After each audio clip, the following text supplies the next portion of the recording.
The relation of myths to other narrative forms.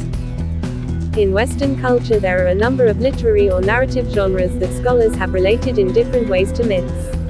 Examples are fables, fairy tales, folktales, sagas, epics, legends, and etiologic tales, which refer to causes or explain why a thing is the way it is. Another form of tale, the parable, differs from myth in its purpose and character. Even in the West, however, there is no agreed definition of any of these genres, and some scholars question whether multiplying categories of narrative is helpful at all, as opposed to working with a very general concept such as the traditional tale. Non-Western cultures apply classifications that are different both from the Western categories and from one another. Most, however, make a basic distinction between true and fictitious narratives, with true ones corresponding to what in the West would be called myths.